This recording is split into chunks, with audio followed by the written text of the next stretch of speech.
ส้มบอกไอ้บีอ่ะไอ้บินอ่ะบอกว่าอยู่ตรงตำรวจน้ำอยู่ตรงตำรวจน้ำอ่ะแหลมอ่ะไอ้ส้มตรงตำรวจน้ำไงมาแล้วพ่อสวยเหรอนึกว่าจะมาเหรอนึกว่าหนูจะเข้ามาหาโอเคแค่นี้แหละสวยเลยค่ะไปลง YouTube แม่มเลยสภาพนี้แหละ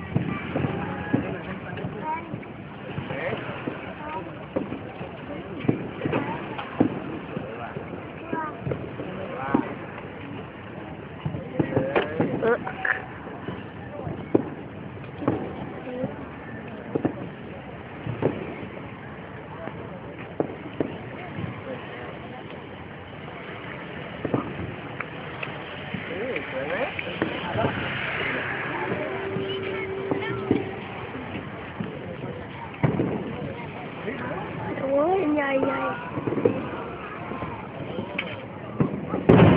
โอ้สิเลย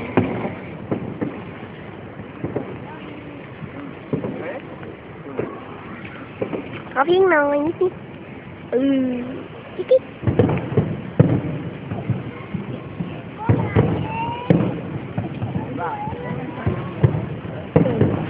มุมดี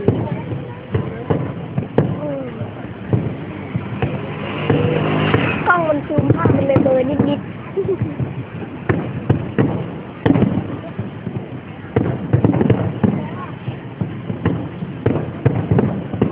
โอ้เกาหลีไม่เล่นไลน์เลย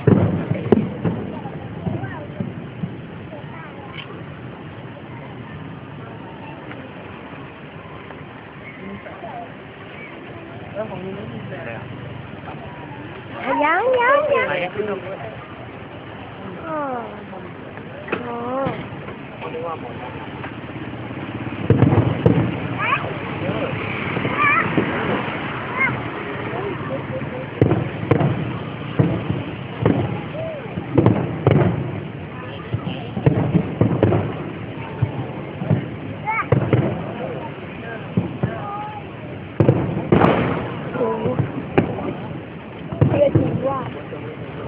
แสงมาก่อนเสียง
ตอนเด็กๆกลัวพลุจะตาย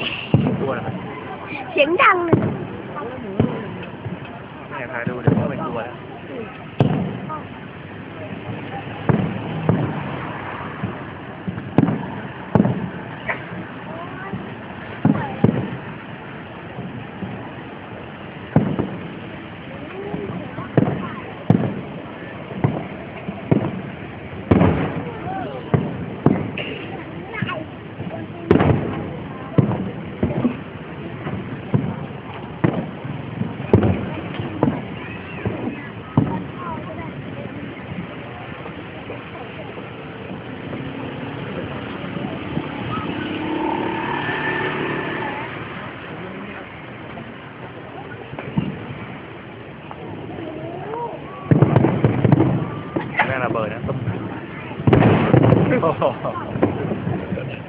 หลักวิทยาศาสตร์ง่ายๆ โคตรดังเลย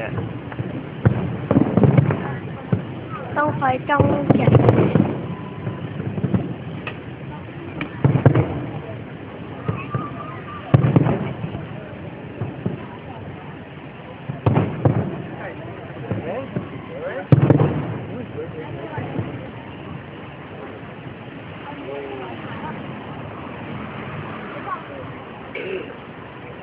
หมดแล้วมั้งแป๊บนี่แล้วมาแล้วตุ้ม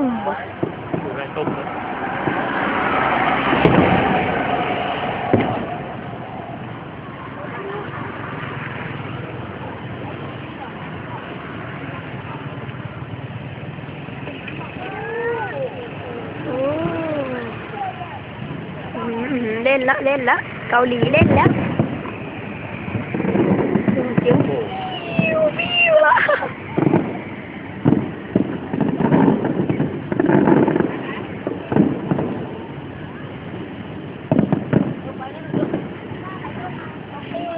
ปิ้วได้ยินมาเมื่อกี้เจ๊อย่าเดินผ่านกล้องเจ๊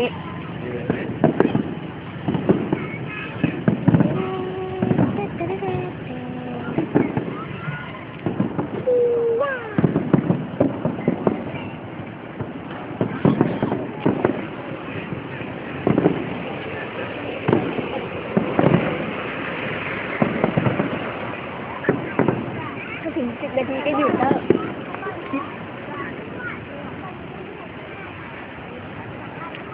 หมดแล้ว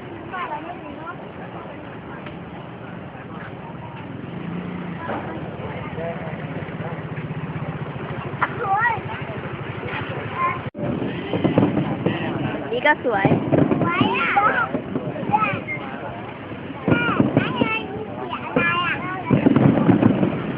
10 นาทีอ่ะ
มันแสงเส้นๆเลยดูชัดไม่เห็น